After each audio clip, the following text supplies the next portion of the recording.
berperan sebagai supervisor. Saya berperan sebagai coach. Saya berperan sebagai coaching. Selamat menyaksikan. Pagi Pak, apa kabar hari ini? Selamat pagi juga Bu. Puji Tuhan, kabar hari ini baik Bu. Hari ini Bapak akan melakukan proses coaching terhadap coaching. Sebelum itu, saya akan menjelaskan dulu rubrik penilaian yang akan saya nilai saat terjadinya proses coaching sesuai dengan alur kita. Di mana dalam alur kita itu Bapak harus memberikan pertanyaan yang berbobot pada coaching dan bagaimana nanti respon terhadap pertanyaan yang diajukan. Kemudian Bapak harus ingat bahwa dalam coaching itu punya prinsip coaching yang akan menjadi penilaian saya, kemitraan, proses kreatif, dan memaksimalkan potensi. Nah, sebelum proses coaching terjadi, saya akan mengajukan beberapa pertanyaan terhadap Bapak. Kompetensi coaching apa yang ingin Bapak kembangkan nanti di proses coaching? Baik Ibu, kompetensi yang akan saya kembangkan mendengarkan aktif, kesadaran penuh. Bagian mana yang nanti Bapak inginkan untuk saya amati? Mendengarkan aktif dan memberikan pertanyaan-pertanyaan yang berbobot Bu. Pertanyaan berikutnya, bagaimana penilaian Bapak sendiri terhadap apa yang akan kita kembangkan hari ini? Saya akan berusaha supaya coaching bisa mendapatkan solusi dari permasalahan. Oh, baiklah. Mungkin cukup sekian dulu pertanyaan dari saya hari ini. Pertanyaan prasupervisi nanti setelah coaching. Silakan Bapak melakukan coaching. Baik, terima kasih Ibu. Sama-sama. Pagi Pak, Selamat pagi juga Bu. boleh saya minta waktunya? Saya mau bercerita tentang apa yang saya alami ketika pelaksanaan supervisi oleh pengawas di dalam kelas. Apa yang mau Ibu ceritakan tentang kejadian tadi? Begini Pak, saya baru saja mendapatkan teguran dari kepala sekolah yang menerima laporan dari pengawas sekolah yang melakukan supervisi saat mengajar. Pengawas sekolah yang melakukan supervisi tampaknya keberatan ketika saya mengajar tanpa buku teks. Saya mengajar dengan memanfaatkan sumber-sumber belajar lainnya.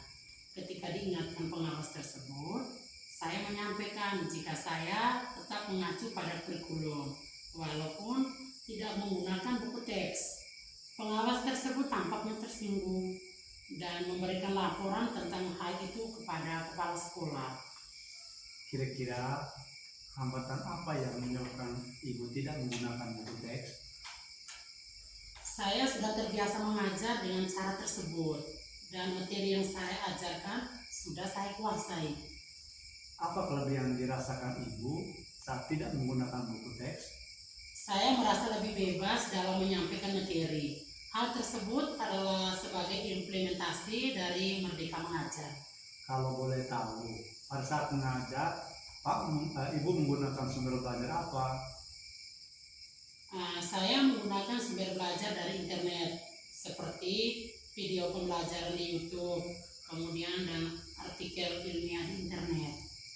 Menurut Ibu, apakah buku teks dapat menghambat eksplorasi murid?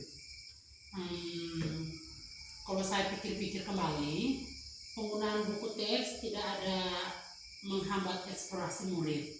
Bahkan bisa menjadi memperkaya referensi murid dalam mengeksplorasi materi pembelajaran.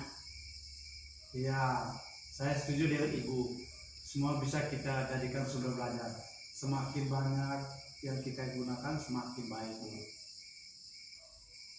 Jadi, sekarang apa rencana Ibu untuk menyelesaikan masalah ini? Yang pertama, saya akan menghadap kepala sekolah untuk menyampaikan permohonan maaf saya karena saya telah membuat kecewa Bapak Pengawas. Kalau memang kemungkinan, saya ingin bertemu langsung dengan Bapak Pengawas supaya masalah ini bisa diselesaikan dan tidak menimbulkan salah paham yang berkepanjangan. apa yang akan Ibu sampaikan kepada Bapak pengawas? Saya akan mengatakan bahwa saya akan mengajar menggunakan banyak sumber belajar, diantaranya teks, buku-buku teks, internet, video pembelajaran dengan tujuan supaya murid-murid dapat mengeksplorasi materi dengan merdeka. Bagus sekali Bu, mudah-mudahan berhasil ya Bu ya. Apa komitmen Ibu terhadap rencana ini? Saya berkomitmen untuk selalu membuat rencana pembelajaran yang menggunakan sumber belajar untuk eksplorasi materi sehingga murid-murid saya dapat menjalankan merdeka belajar, dan saya akan membuat murid-murid saya senang dalam kegiatan eksplorasi materi. Tanpa ada unsur paksaan, akan saya serahkan pemilihan sumber belajar pada murid-murid saya. Wah, bagus sekali Bu, saya sangat mendukung. Mudah-mudahan semua berjalan lancar dan sesuai harapan Ibu ya. Terima kasih Pak atas waktunya untuk sharing. Mudah-mudahan kita semua menjadi guru yang dirindukan oleh murid-murid. Amin. Terima kasih sama-sama. Pak, tadi Bapak sudah melakukan proses coaching terhadap coaching. Sekarang di sesi pasca coaching ini saya akan mengajukan beberapa pertanyaan-pertanyaan yang sudah Bapak lakukan terkait indikator ketercapaian pengembangan yang diinginkan. Apakah Bapak sudah melakukan proses coaching sesuai alur kita?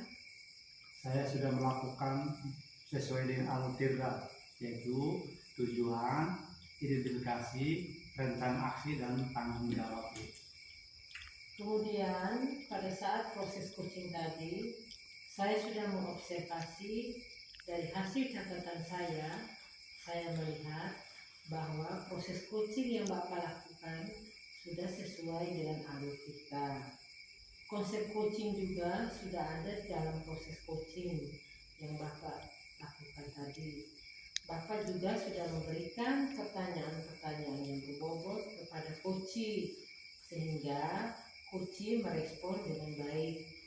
Pertanyaan yang terakhir, sebelum menutup sesi ini, saya ingin menanyakan kompetensi apa lagi yang ingin dikembangkan Bapak berdasarkan hasil coaching yang barusan Bapak lakukan.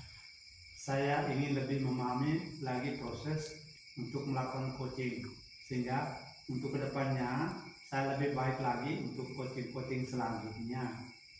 Saya akan lebih memahami lagi alur TIRGA, sehingga proses coachingnya lebih sempurna lagi ke depannya Bu.